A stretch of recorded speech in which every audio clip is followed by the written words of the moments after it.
ಮತ್ತು ಸೋಯಾಬೀನ್ ಇದು ಸ್ವಲ್ಪ ಸ್ವಲ್ಪ ಬಂದಿದೆ.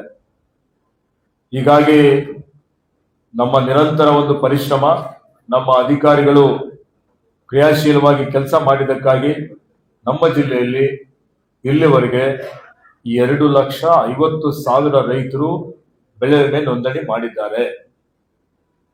ಮತ್ತೆ ಬೆಳೆ ವಿಮೆ ಪ್ರತಿಯೊಬ್ಬರಿಗೂ ಇದರ ಪ್ರಯೋಜನ ಆಗಬೇಕು ಅಂತೇಳಿ ಹೇಳಿ ಇವತ್ತು ನಮ್ಮ ಅಧಿಕಾರಿಗಳೆಲ್ಲರೂ ಸೇರಿಕೊಂಡು ಸರ್ಕಾರಕ್ಕೆ ಇವತ್ತು ಮಿಡ್ ಸೀಸನ್ ಅಡ್ವರ್ಸಿಟಿ ಇನ್ವೋಕ್ ಮಾಡಬೇಕು, ಮಾಡಿ ನಮ್ಮ ರೈತರಿಗೆ ತಕ್ಷಣವೇ ಪರಿಹಾರ ಸಿಗುವಂತಹ ರೀತಿಯಲ್ಲಿ ಕ್ರಮ ಜರುಗಿಸಬೇಕು ಅಂತ ಹೇಳಿ ಕೃಷಿ ಇಲಾಖೆಗೆ ಪ್ರಸ್ತಾವನೆಯನ್ನು ಸಲ್ಲಿಸಿದ್ದಾರೆ.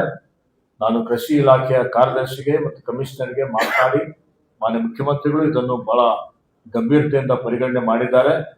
ಆದಷ್ಟು ಹೆಚ್ಚಿನ ಬೆಳೆ ವಿಮೆ ನಮ್ಮ ರೈತರಿಗೆ ಸಿಗುವಂತದಕ್ಕೆ ನಾವು ಪ್ರಯತ್ನವನ್ನು ಮಾಡ್ತಾ ಇದ್ದೇವೆ. ಬರ ಘೋಷಣೆ ಬಗ್ಗೆ ಈಗಾಗಲೇ ಸಚಿವ ಸಂಪುಟದಲ್ಲಿ ಚರ್ಚೆ ಆಗಿದೆ. ಬರ ಘೋಷಣೆ ಮಾಡಲಿಕ್ಕೆ ಕೇಂದ್ರ ಸರ್ಕಾರ ಕೆಲವೊಂದು ನಿಯಮಾವಳಿಗಳನ್ನು ಮಾಡಿದೆ, ಕೆಲವೊಂದು ಮಾನದಂಡ ಇದೆ. ಆ ಮಾನದಂಡದ ಪ್ರಕಾರ ಮಳೆ ಕೊರತೆ ಎಷ್ಟಿರಬೇಕು, ತೇವಾಂಶದ ಕೊರತೆ ಎಷ್ಟು ಇರಬೇಕು, ಇಷ್ಟು ವಾರಗಳವರೆಗೆ ನಿರಂತರವಾಗಿ ಮಳೆ ಬರಬಾರದು, ಇವೆಲ್ಲವೂ ಈ ಒಂದು ಬರ ಘೋಷಣೆ ಮಾಡಲಿಕ್ಕೆ ಒಂದು ಮಾರ್ಗಸೂಚಿ ಇದೆ.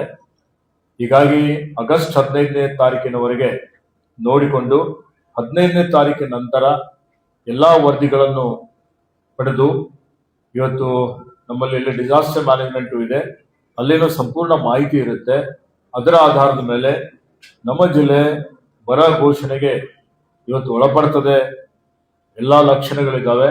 ಹೀಗಾಗಿ ನಾನು ನಾಡಿದ್ದು ಸಚಿವ ಸಂಪುಟದ ಸಭೆ ಇದೆ, ಈ ವಿಷಯ ಪ್ರಸ್ತಾಪ ಮಾಡಿ ಆದಷ್ಟು ಶೀಘ್ರದಲ್ಲಿ ಬರ ಅಂತ ಹೇಳಿ ಘೋಷಣೆ ಮಾಡಬೇಕು ಅಂತ ಹೇಳಿ ಮಾನ್ಯ ಮುಖ್ಯಮಂತ್ರಿಗಳಿಗೆ ನಾನು ಮನವಿಯನ್ನು ಸಲ್ಲಿಸ್ತಾ ಇದ್ದೇನೆ.